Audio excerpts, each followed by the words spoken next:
So I've been getting into Traveller, starting with Starter Traveller. I have other Traveller books as well, including some of the kind of extra books about with advanced character generation. I've got the Traveller Adventure, which is a campaign. I'm getting the Traveller book, which is a full rulebook plus adventures plus some other stuff. Got some supplements, which are add-ons and bits and pieces. I've got an alien module, but this is where I've started and been getting into it. And so far, it has the starter edition has some recommended activities you should do as you're getting into the game. Make characters, practice combats, make systems and stuff. And I've done in various formats a bunch of that, including making characters with my son and my wife. And I've enjoyed doing that a lot. I haven't played it yet in earnest. By that I mean other than kind of, oh, they shoot each other from a distance. Let's roll some dice. Let's see what happens. Doing play example stuff basically, and that means that I'm not going to review Starter Traveller here. I'm going to talk about it. But this is going to be the first video, I hope, in a series of discussions about a Traveller journey. And Starter Traveller, and you know, this is compared to, I feel I can read an AD&D module and give a review even if I've not run it, because I've got, you know, thousands of hours in D&D. AD&D is a system I know well, and you know, you get the sense there's a sort of, it's not to say I have mastery, but it's that mastery principle that eventually gets to the point where you're like, I kind of know what's going on here, even if I'm not actually an expert, I kind of know. Whereas with this, I don't know how it's going to hit the road. And I can see that AD&D, if you were to just give the 3 core first edition books to someone, say, just read them back to back, it'll be fine. An alert and engaged reader is going to learn a lot and probably find lots of cool things. But those books have their own organisational issues, particularly. And you can imagine people being like, this is kind of cool, but I don't get it. You know, I kind of want to play it, but how is this? Why is this here? Why is that? How does that work? Gold for XP, you know, all these kinds of things where you don't see how it works until you do it. And so I've got some context for having run lots of role-playing games for this, but I don't want to pretend expertise. Starter Traveller was the first classic Traveller thing I got. I actually got a Mongoose Traveller, David Drake's Hammers Slammers supplement many years ago, which was the first Traveller thing I got. Just because I love Hammer Slammers. I've reviewed it on the channel, and I was like, yeah, great, you know, I'll read this book, this will be cool. And given the relative interoperability, the fact you can adapt some stuff, I could definitely backwork it. And it's worth saying that Traveller is a hard sci-fi, highly mechanical sci-fi with you know, a lot of the themes of a lot of the hard sci-fi, both pre and post New Wave. Star Trek is the easy comparison, but in 1977 especially, which I think when the Little Black Books come out, it's not the best comparison because Star Trek has not yet fully morphed into its more sober version, TNG DS9 particularly, or Voyager indeed. It's you know, it's sometimes moved towards these hard sci-fi ideas, but very often it's incredibly high concept and semi-fantastical. You know, even though it's Star Trek rather than Star Wars, you know, if you think of the classic comparison. And this is, you know, examples you might want to go for. David Drake Hammer Slammers is a very obvious one. And when you read things like Book 4 Mercenary, and you read the tickets in that, the mercenary tickets, you know, the hires you can take, and you think, I think I've got one Traveller's Aid Society journal which has some tickets in it, some mercenary tickets, and you're like, oh yeah, or jobs, whichever way. And you're like, these are things that you could imagine in that. So consider Phlebas from The Culture, very much a Traveller story, even though The Culture as a whole is not a super Traveller-ish series. Some Frederick Pohl, and maybe if you were to tone down some of the sword and planet elements, which sounds almost idiotic, but you get what I mean in a second, with Lee Brackett, you know, this idea of these serious, gritty, somewhat technological adventures. For Brackett, she does a fascinating thing where she mixes genres she knows are emerging as separate genres. I've talked about her on the channel too. You know, these kinds of things are things I've read that strike me when I read Traveller. It's the game of the far future. Take a distant science fiction odyssey to the distant worlds of the galaxy with the Traveller, and it's set in the future. Humanity has been seeded across the galaxy in a mysterious way, and there are kind of 4 or 5 major human confederations and minor ones as well. There's also major aliens, the Aslan, the Vargir, who the Aslan are lion men, the Vargir are seemingly uplifted earth dogs. There's weird starfish people, and there's some herbivores. Those are the kind of big major species, and lizard man. So there's these other major alien species as well as minor ones. It's all over the Milky Way galaxy. On the Traveller Wiki, there is actually a zoomable sector plotted map, up and down, so you can go all the way down to kind of the nitty gritty, all the way up to seeing the galaxy, which is very cool. And yes, it's a very much, it's maybe the second role-playing game, arguably. It comes out, I think, 1977. So at the same time that first edition AD&D is coming out and replacing OD&D, original D&D, the Little Brown books plus supplements.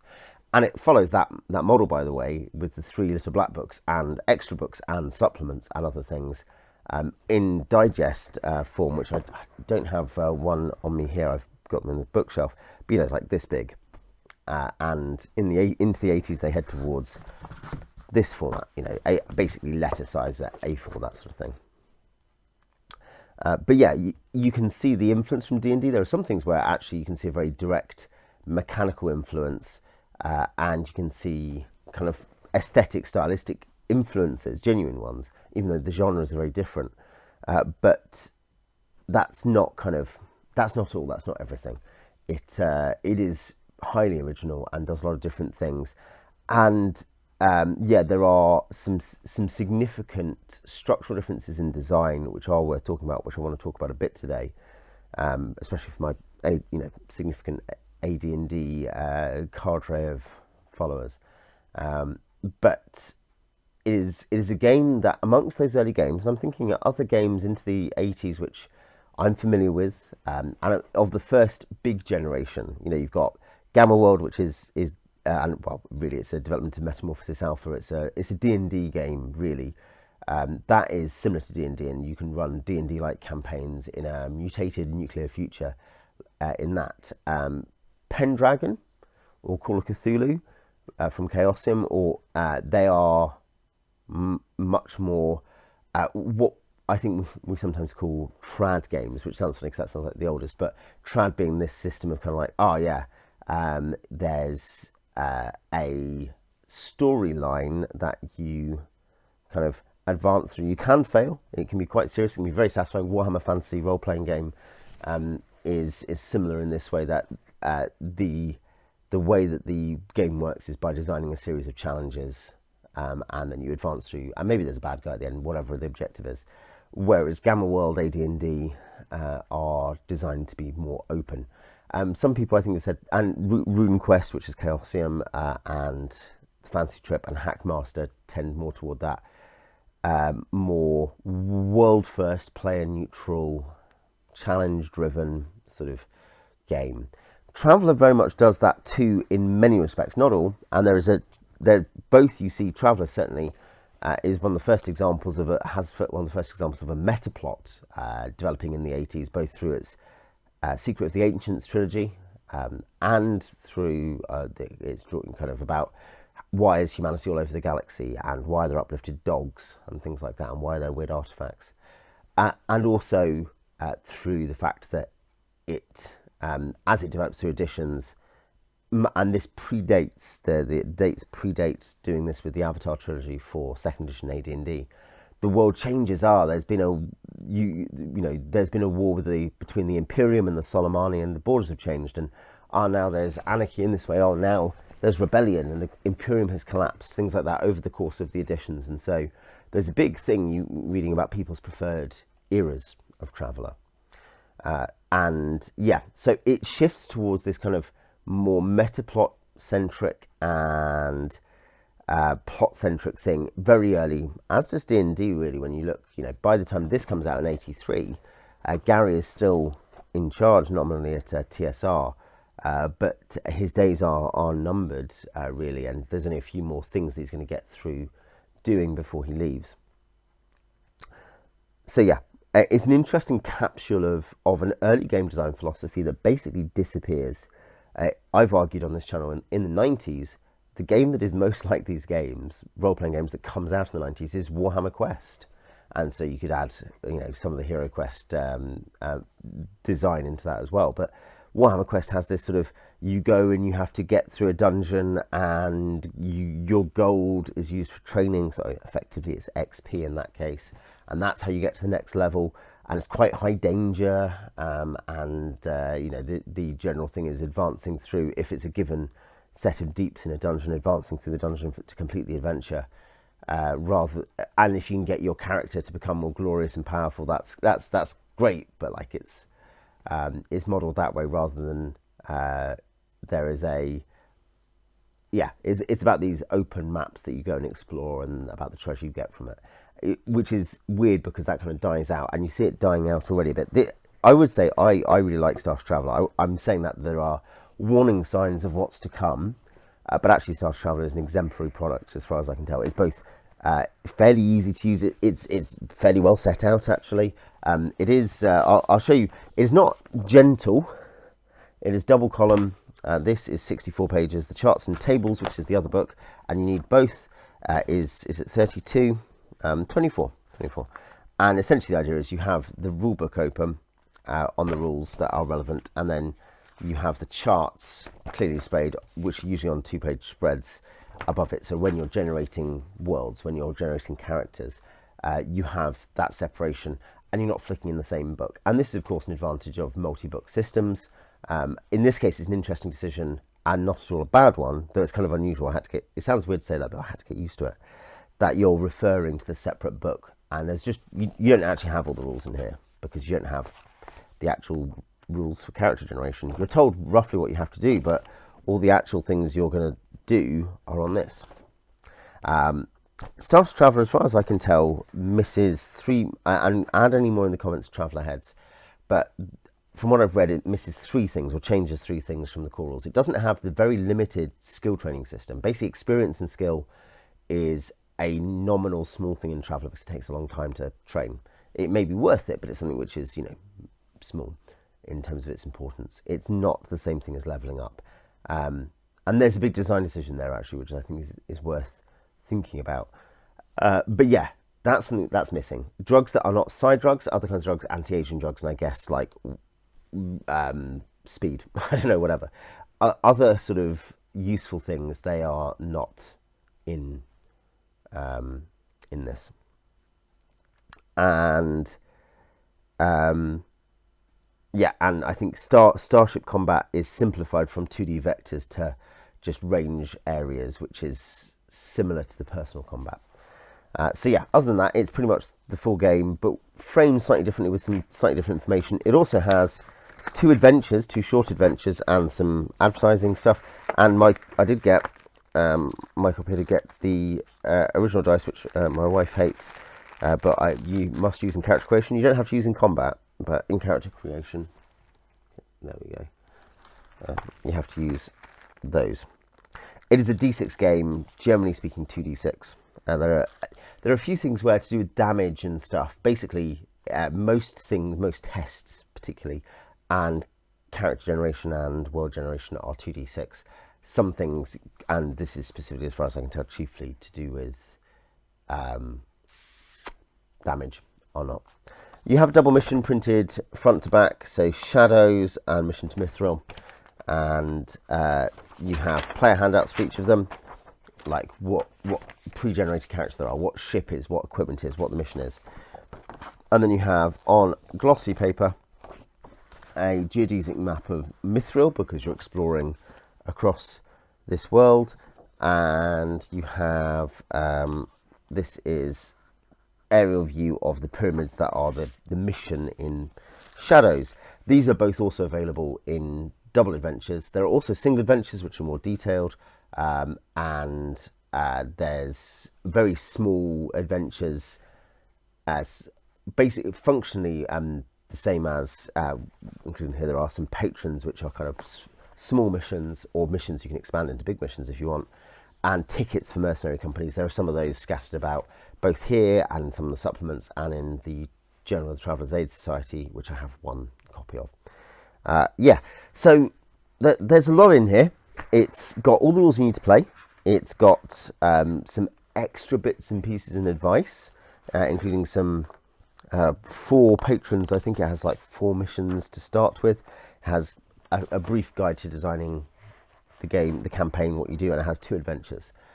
It doesn't have a sector map or anything, and the sector these 2 are in, the Spinwood Marches, there is a supplement for Supplement 3, Supplement 2, which I do have, and the subsectors in that are detailed in various products. One of the 2 big adventure areas in the early days of Travellers, so Spinwood Marches, and then the Solomani Rim, which is where Earth is, heart of the second biggest human confederation, as far as I can tell, the Solomani. There's then the Zidani or Zidan, or something like that, who are psionic. There's other human groups, humanity, as I say, being spread all over the place. There's all these aliens, lion men, dog men, etc. And yeah, you can get products that expand on them. Those are not in here. This is also the simple, basic character generation. Use the extra books to, I may have mentioned, to turn the character creation process into something longer, more detailed, more granular. Now, just to talk through some of these ideas consecutively, and give you a sense of what my reaction was. I think the introduction, I found this, as I say, very usable. It introduces the order of things, gives some definition, required materials, etc. It then gives, interestingly, and this is something which is more detailed than Gary Gygax talking about it in the 1E books, though he does, I think Gygax's examples of, though they're more scattered, his examples of running sessions and of advice for how to run a session and how to deal with players are very sound and interesting on the whole. But here there's a whole section on conducting the adventuring session. So for instance, you know, how to set up and get players settled in and working on what's happening. Track time. It does say, one of the most important parts of being a good referee is keeping proper track of the passage of game time. That may remind AD&D fans of something. Outside influences, and the idea that there's other forces that are doing stuff, so you have to be tracking time versus all the things that might happen. Players don't have infinite time to achieve their goals. You also need to kind of keep some discipline in at the table for keeping mostly on focus. It says you've got to mostly let players suffer the full consequences of their actions. He does say you must resist the urge to help out the players by providing them information, etc. Unless he says they're brand new players and they've got themselves into a really bad situation, and it's going to be basically reasonably deleterious as for them understanding, for them just to lose. Losing is usually the right lesson, but there can be very limited circumstances where it's not. Don't be afraid to kill off characters who've got themselves in tight spots, especially if they've done so as a result of foolhardy play. In the so-called real world, the clever, heroic individuals are often struck down in their prime as the rash and cautious types. At the end of the session, get to a certain point, talking about the difference between an adventure and the campaign. Then we have the famous character generation, and in a funny way, there is, this might be the most famous thing, which is that you can die in character creation. Basic character creation is 10 minutes or less. It is analogous, really, to AD&D character creation. You roll some stats. In this case, you roll a few processes to pick up your skills to determine how successful you are in your pre-adventuring career. And then you buy stuff with your money. That's basically how this works. And AD&D, after all, is very similar. And takes a similar amount of time if you're doing the most basic version of that. If you're adding in, and in AD&D, in second edition, I'm thinking about particularly if you're adding in subclasses, kits, complex options to do with X, Y, and Z, that will take more time both for any research you want to do, but also just for adding it and working it all out. And it's similar with the advanced character generation. It's more like a half an hour mini game rather than a kind of 5 to 10 minute process. But yeah, the character generation is quick, easy, fun. Basically, you roll stats. That is 6-stat game. Strength, dex, endurance, intelligence, education, social standing. So very similar to D&D. Very obviously based on that. Charisma is swapped out for social standing. Then you try to join a service. There are 6 services: Navy, Marines, Army, Scouts, Merchants, and other. Other is sort of underworld, but you don't need to be a criminal to be in it. It's sort of, street work of various kinds. And then if you fail to get into that, you're rolling 2d6, you might have modifiers based on your stats. You randomly enter a service, and then you roll to survive. The next thing you do is you try to survive. And this is from as low as 5+, and there are buffs available, up to 7+ in the scouts. The explorers, it's a dangerous job. It's easy to re-enlist though, because at the end of each term you have to try to re-enlist and you might be kicked out. You can also choose to retire. If you do survive, you can try to get commissioned into the officers' ranks. If your service has them, you can try to be promoted. And these give you extra benefits of various kinds. Particularly, they give you extra skill rolls, but also at the end, they can give you extra mustering out benefits more, as you leave the service. And there's lots of bits and pieces like this. You're adding skills, and on the acquired skills table, you can improve your stats, or you can try to get skills. When you muster out, you get equipment. You can even get a ship in some cases, or you can get cash.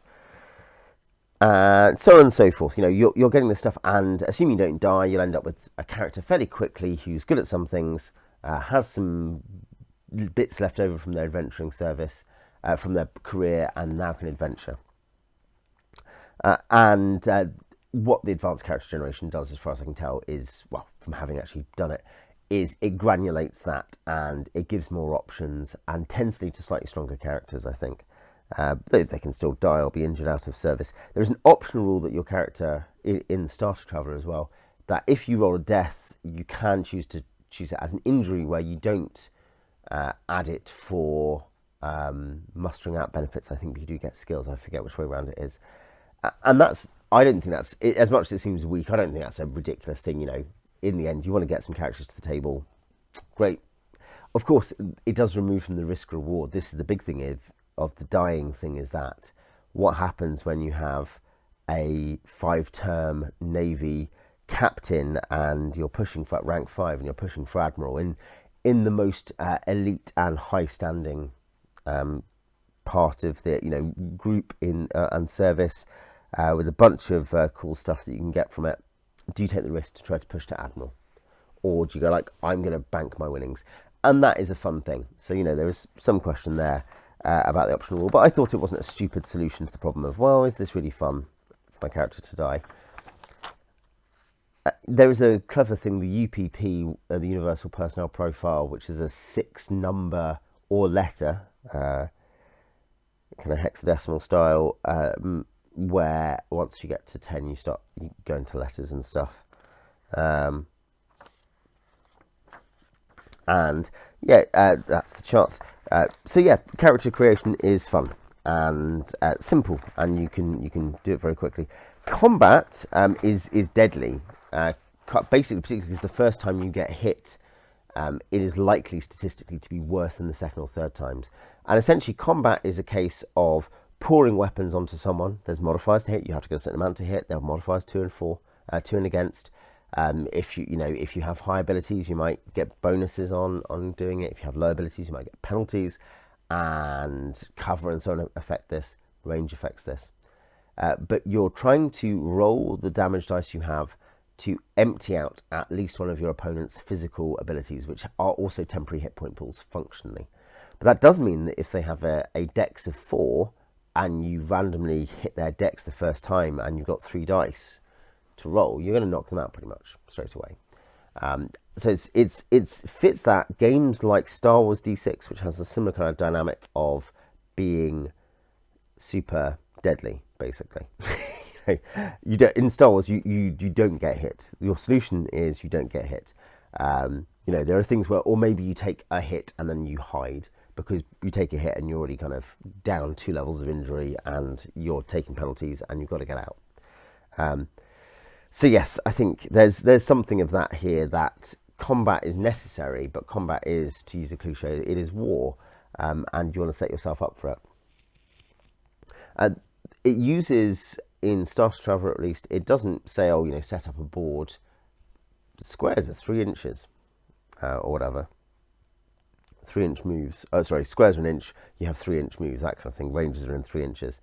It instead says there are range brackets from being in close combat out to being very far away. There's 5 range brackets basically, and this is a simplification.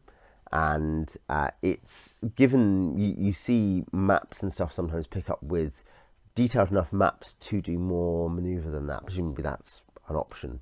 And essentially, there are speeds for running and walking, more or less one band for walking, 2 for running, and different actions you can take in combat. You can close, you can open the range, you can evade, you can just attack.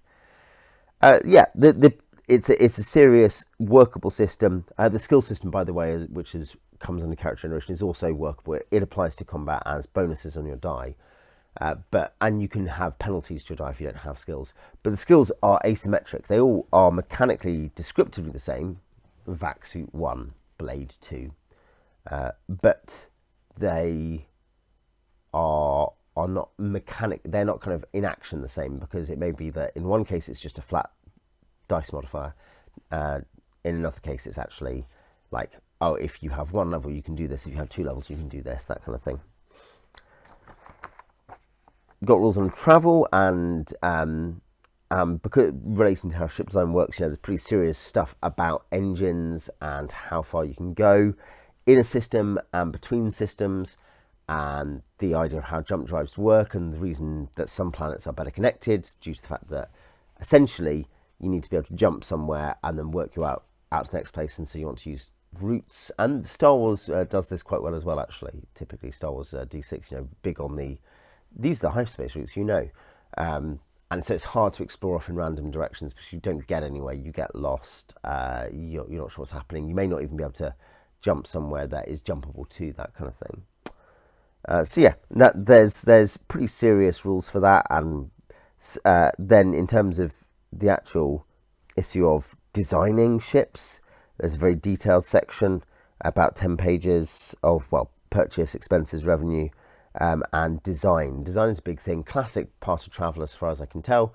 You can design small ships or big ships. There are ships you can just buy, and certainly with the supplements there are many ships you can just buy. But yes, very detailed rules for that. Very detailed rules for, I guess there's also computers. Computers have different software options, and there's a fun aesthetic which I don't think Marc W was fooled by, the fact that the computers sort of a bit like in the weird aesthetic of Expedition to the Barrier Peaks by Gygax, which is a crossover with Metamorphosis Alpha, the very first spacey game in the D&D verse. In that, the fact there's all this equipment that is weird and bulky and looks like 70s sci-fi equipment. And this is not a weird failure of imagination not to think that technology might look different in the future. I think it is, as much as anything, an embracing of a familiar aesthetic. And I guess, you can always update it for now. But for us, there is a fun retro aesthetic there that you do see some shows actually lean into. Like I'm thinking Battlestar, the noughties Battlestar Galactica, the new one, did a bit of that. Here's this big clunky equipment, despite the fact that by then things were very different to the 70s technologically. So computers with the software that can work and how intelligent it is. Space combat here is basically based on the range mechanics again, the range brackets, and that's the difference, as in you're closer or farther away, and that's it. You're not worrying about 2D space, 3D space, and you're not worrying about complex approach like you're here. This is how this is going to work. There are rules for the different kinds of firing of stuff, and the combat again is, though for personal and for space combat compared to, and D&D is the obvious comparison for all kinds of reasons, even though it's fantasy rather than sci-fi, mechanically, background wise, it's what's important here is that is a map-based miniatures game, and there are miniatures and you can have maps here. The point here is that you could be flying, you could be encountering people in the street, and you can do all this with grid maps. Now, I don't think that's discouraged by any means, but as I say, you can tell there's especially in Star Traveller where the space combat is simplified. I'm guessing what you're looking at is here. Like, look, you don't need all that setup, but there are mechanically serious enough options to create serious combat. Like, combat is dangerous. This is one difference actually compared to theatre of the mindy stuff in games or editions of games which are very fluffy, or my character's very resilient, is this just becomes like, I guess we should all roll dice, oh no, now we're doing this, I guess, okay, well, and we've won. That's not what's meant to be the end game here of oh, we just get into random combats. It's all mechanically loosey-goosey. The simplified mechanics are still concrete and hard, and they are challenging, and player death is a real possibility. You can similarly generate sectors and worlds, with detail, like where are starports, what kind of things are on worlds, add some more details to that. What kind of government do they have? Are they a unified world government, or are they balkanized? Are they technologically the same as the rest of us, or are they kind of a backwards industrial planet, more like Earth in the 20th century? Then there are two chapters on encounters, and you do get stuff for generating encounter tables, basically, that which I thought was interesting. Not just can you fully generate randomly worlds, you can also generate animal encounters and human encounters, and there's different kinds of human encounters. There's both the sort of random encounter in the street, but there's also the patron encounter, which is a job, and there's also the rumor, basic generation of rumors. How regularly? So it is check weekly roll. If you roll 7 plus and 2d6, you check the matrix and you determine what rumor is around. It could be a specific rumor, it can be a general rumor, and it can be more true or more false, basically, these rumors. So there's a full systematization of rumors and patrons under the encounter system, as well as animal encounters, i.e. the wilderness, generally speaking, which can include special events, and human encounters. The supplement, I think is that supplement 2? Animal encounters gives detailed encounter tables, including special events for like every terrain ever, via each kind of world that can exist. So yeah, there's detailed systematizations of random encounters, and they're an important part of the game. Let's assume they'll be an important part of the game. A big thing here is the systematization of everything to do with generating the game. Not literally everything. Adventures are still written. They weren't written by ChatGPT or Google Gemini, but they, everything else is the DM can rely on this to do the heavy lifting for him in terms of coming up with a world. And I think that's interesting because in some ways it goes further than D&D does, AD&D. By that I mean stuff like the generation tables for everything, not the attitude. The attitude is very similar between the two, of systems that the randomization. Here's the thing, that the idea is, say in Call of Cthulhu, you write a cool story about fighting cultists and you have this very pulpy adventure fighting them. You go across the world to fight them, or you go into the Dreamlands to fight them. My Pendragon actually has like a cool advert booklet which includes all the Dreamlands stuff for Call of Cthulhu. I actually never done the Dreamlands. But the idea that you're doing that and you're rolling these dice and there's crazy results and you're not super in control of what's happening all the time, but that's half the fun, you're going crazy. It's interesting that a lot of pressure is either put on the DM to get a product or to write a product, a whole story, and there's not heavy guidelines given for that. There are monsters and stuff given, but you've got to work out the design theory of that yourself. And they say, oh, this is what would make a good dramatic beat. So on the design side, it's heavily subjectivized, and particularly because you're trying to come up with great plots. Whereas there's hyper mechanization, much more mechanization in some ways on the resolution side. And the challenges themselves are sometimes open to player action, and sometimes they're just like roll dice, roll dice, roll dice. Whereas in AD&D and Traveller, you have classic Traveller. I can't comment on Mongoose, of course. You have a very different attitude of, well, look, you can just have emergent play from the stuff that happens as well as the written modules. Yeah, you can Appendix A in AD&D. You can randomly generate a dungeon. Yeah, you should edit it, but you can randomly generate a dungeon. That's fine. That's good. In fact, that should be a perfectly normal kind of play. And not that you should necessarily chiefly be doing that, but the idea that can be used as a basis for your writing. the idea that here you can come up with whole worlds randomly generated, and yeah, you need to come up with the names. It's not like it's giving you all the stuff on its own, but it really is doing that side of it.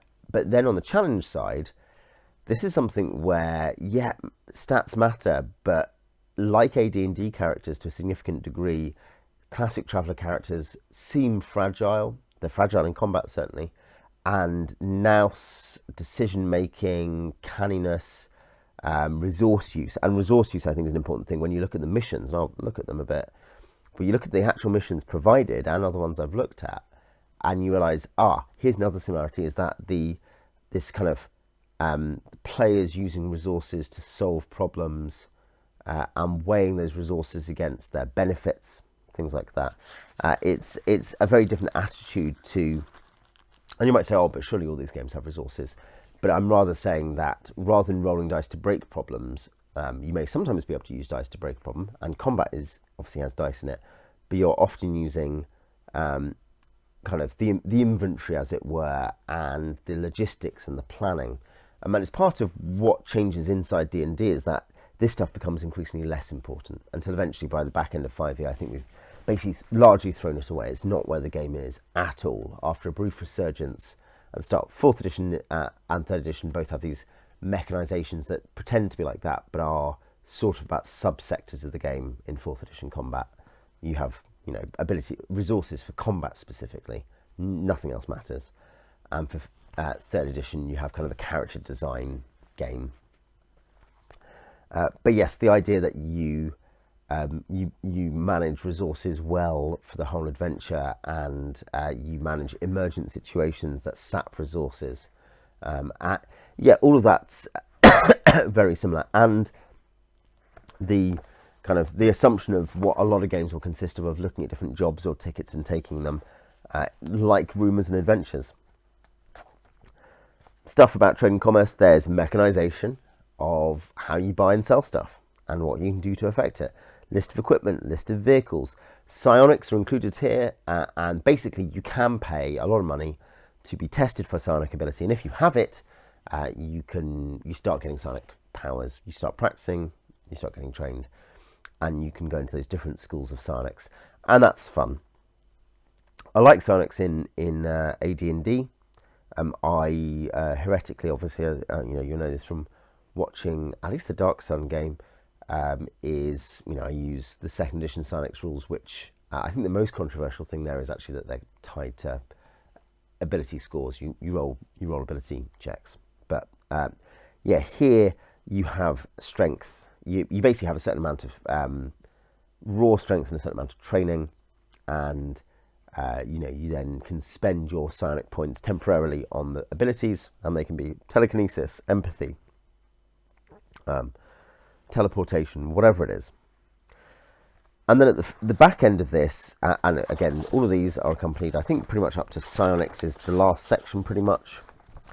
And then you have a subsector map. Nice things here, you've got subsector maps there, and at the front, a character sheet, which are intentionally, they say, justified, so they're easy to photocopy.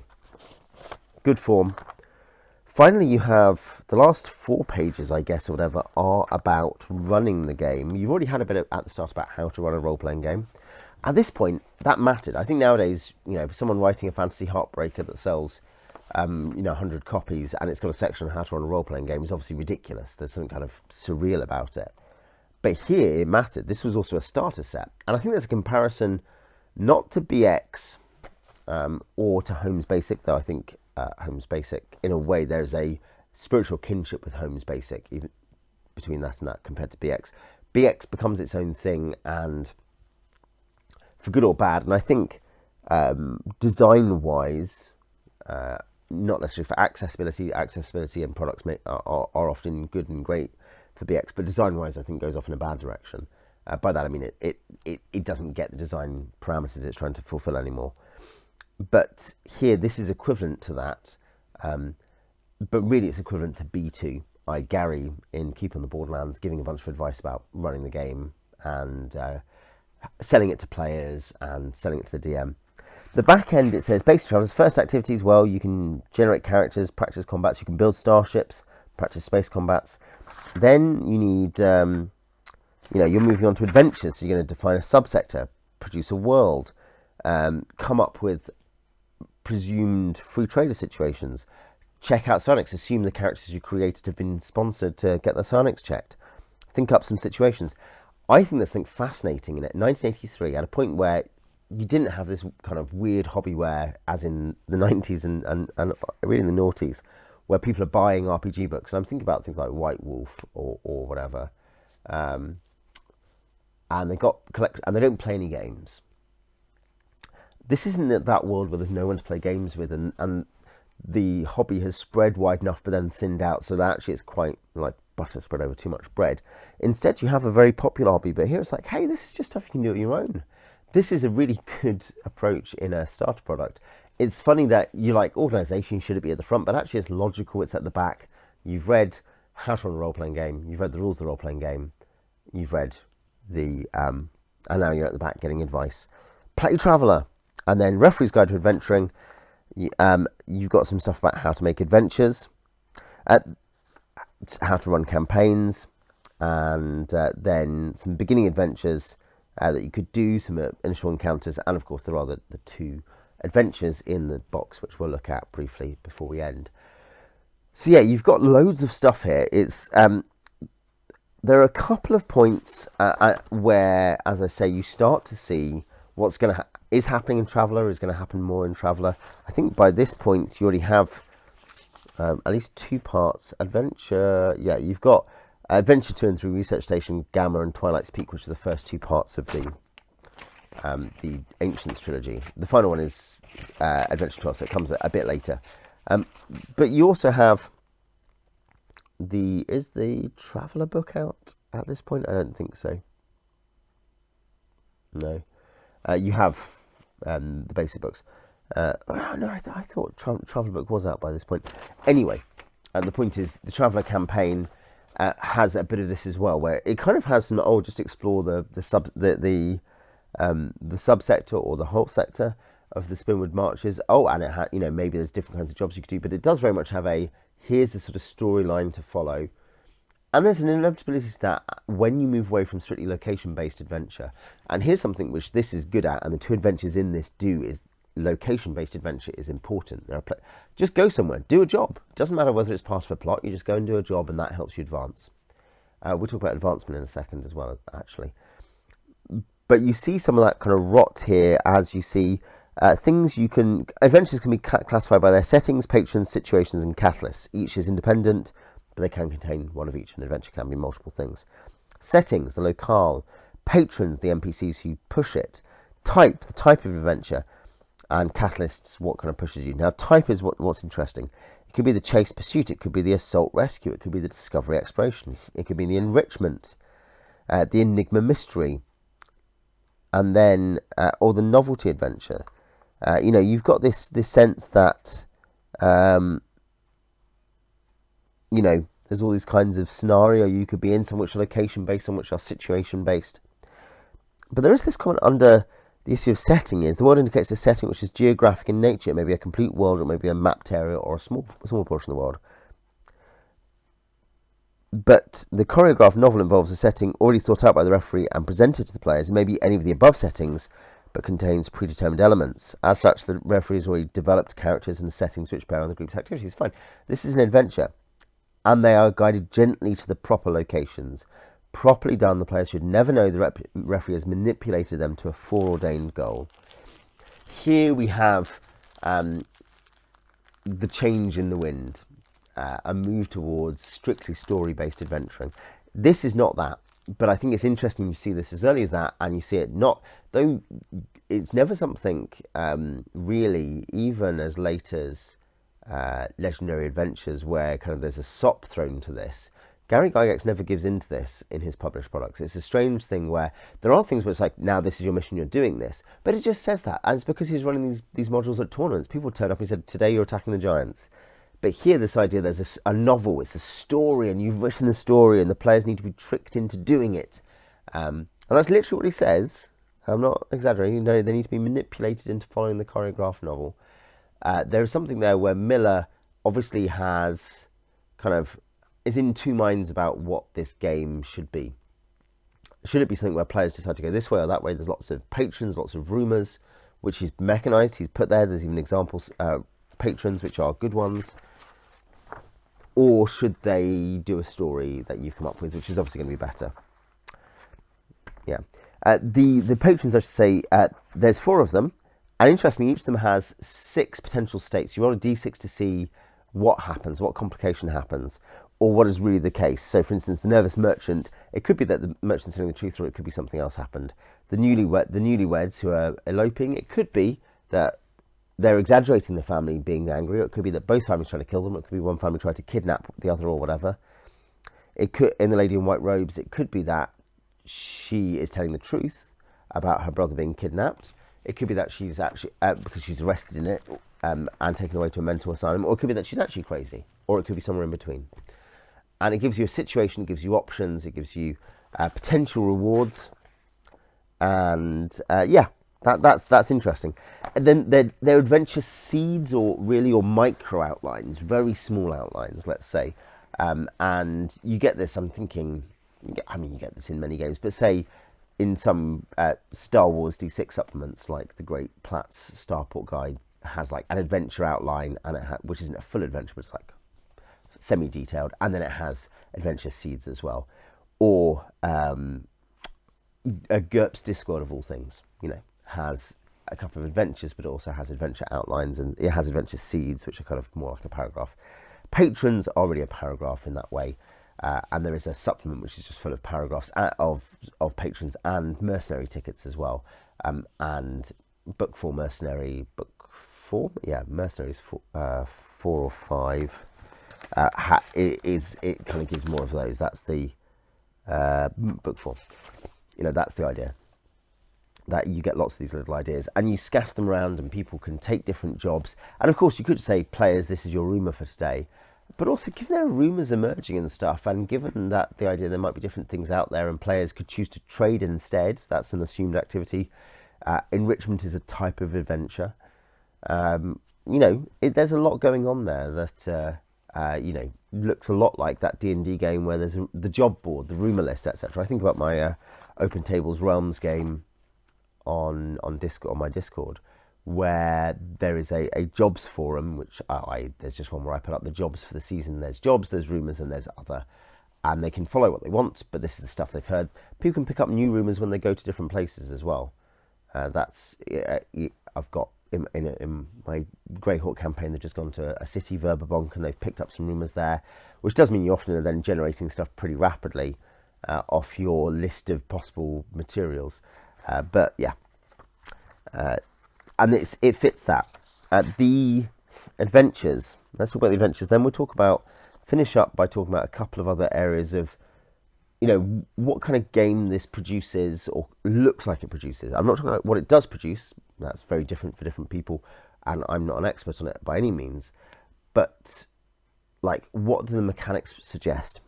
But the 2 missions, one is a survey of Mithril, and basically your ship breaks down, and the warden of the starport can help you, but wants you to do a survey. And Shadows is there's some mysterious pyramids, and essentially, you need to go and have a look, if you want to, at least. And those are the setups. They're both location based. Neither of the adventures in here, the patrons, I should say, the patron situations are less classic location based adventures, like the dungeon in D&D or the world exploration in Traveller, I suspect, are the classic examples. The Raggedy Old Man wants you to go and break in and find a consignment, so that's fairly location based. Lady in White Robes, there is a location you can rescue her from, and you seek out her brother, but that's a situation, because the locations are really secondary. The idea is you're investigating to find out what's really gone on and where people are, so it's kind of this, it's a minor situation set up. The Newlyweds is you're travelling with them and people come and attack you or do stuff. So it's a road mission, which is again a situation-based one. And the Nervous Merchant is kidnapping someone. So again, it's kind of situation-based. And of course, with the ticket side of things, that's going to, for mercenaries as well, that's going to be very common.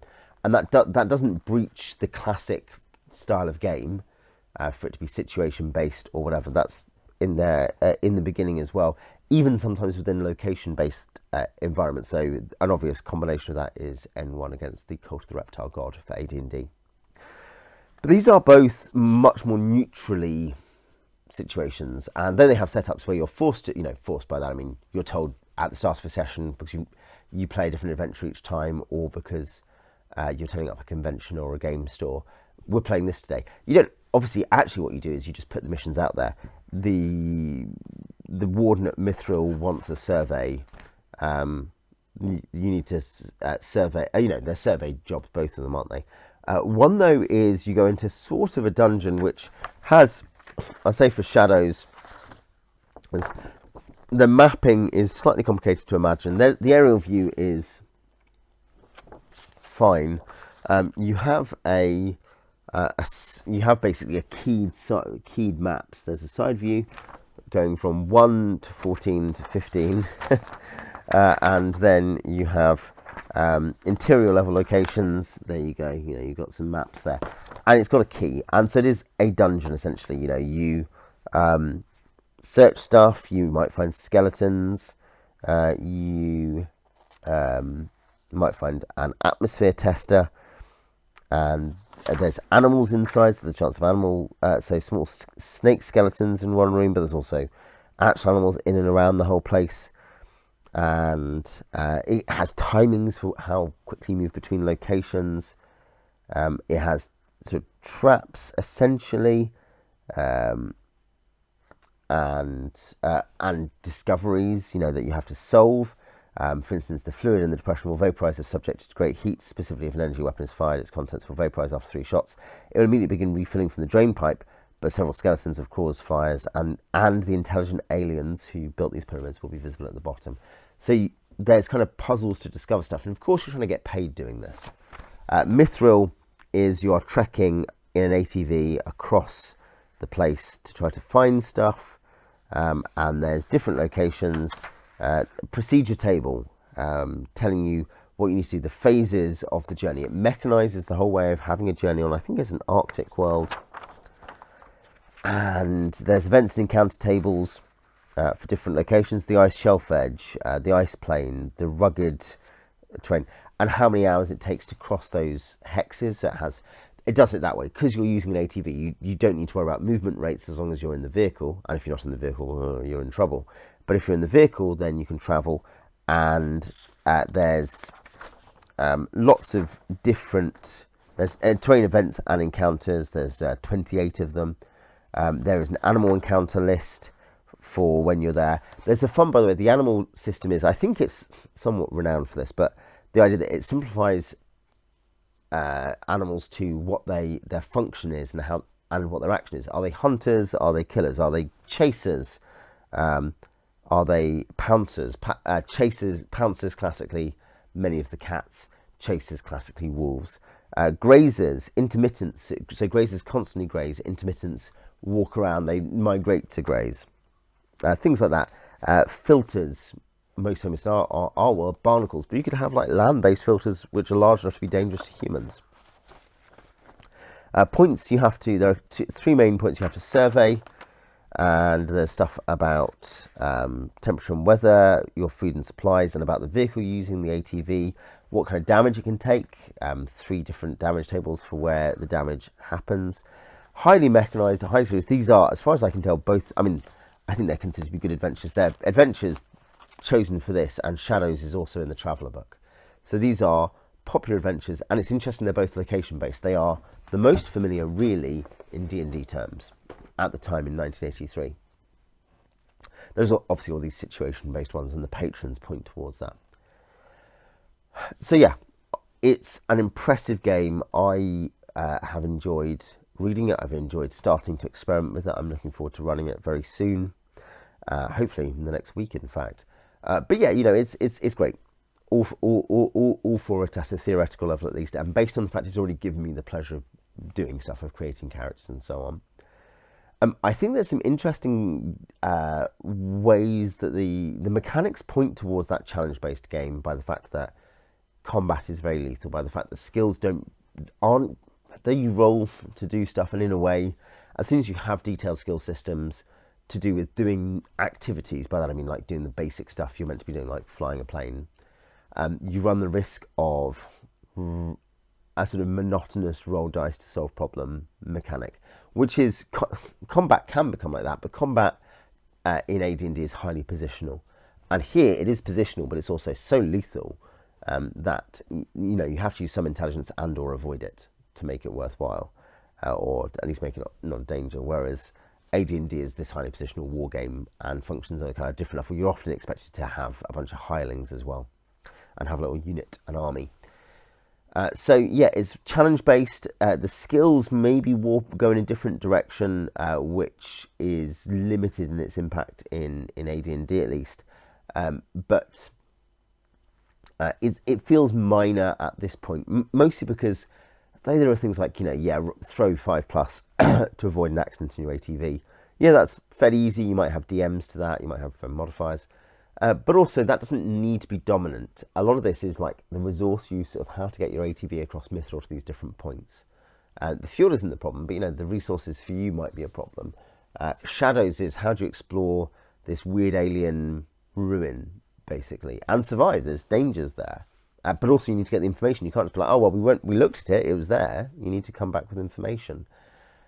This then gets to the point of incentive, and I think this is the interesting thing where the choreographed novel comment highlights the tension from the earliest days, even within a creator of what is a very classic-oriented game, which is, why are people playing these games? And what is the point? What's the referee's job? Is the referee's job to come up with a world or content catered to the players individually, or a story? Those are the three major things I think you can do. And the story has really been the most popular thing over all role-playing games functionally since 1974. But, in the early days, you have a very different set of assumptions, which is the idea that advancement in a player-agnostic world is important. That's what you're playing this game for, right? You are... in D&D is the classic example, obviously the most famous one, and here the early mechanic is gold for XP. Gold is a measurement of difficulty. You get gold, you get it out of the dungeon, and so you advance in level, and you get more power, and you can do different things, and that gives you access via that success, both the kind of the adrenaline rush and the dopamine of leveling up or whatever, but also the ability to go and do other stuff. Oh, we can explore different areas. Oh, I can build a castle. Oh, we can go to the plains. That's obviously where Gary is aiming to go eventually. Etc. You see it even, say, with a second edition product with Spelljammer, where functionally Spelljammer is a mid to high level campaign, because it's like, well, and it does deal with it does admit that this might be a problem, maybe just start players at mid-level, but because it's like, oh, this is where some of the interesting mechanics start opening up. AD&D as a game really opens up at 3rd level, after the tutorial levels, which can be very fun, but it really opens up at 3rd level, and it kind of it flourishes through those mid-levels and then into the high levels from 9th. 3rd is still lowish, but say mid-level 5th, high level 9th, flourishes as it continues going through this progression. And Traveller has a different implied, so let's say, what are the implied things from the mechanics? If you don't assume you're reading the stuff where it says you've got to have you could have a choreographed novel. Well, what you're assuming you're doing is you're just flying around doing stuff, and you're getting jobs. There's patrons, you might encounter patrons, you're taking survey missions, you might take mercenary tickets, is the obvious one from the first additional book. And there might be some other kind of more certainly situation based in terms of, in good ways, someone wants you to come and help them do something, traveling somewhere, or you've got to investigate something, mystery style. These are all good different things you can do, but the result of that is chiefly that you get money and equipment, and the money is stuff you spend on this. There's a complex ship design system. spend on your ship, the most obvious aim in Traveller is not the improvement of the individual character, who in Starter Traveller cannot improve except in psionics.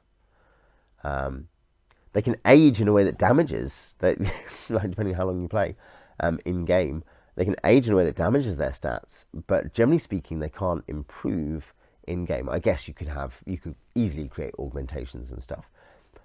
But what you do have is build a cool ship and get money and build ship.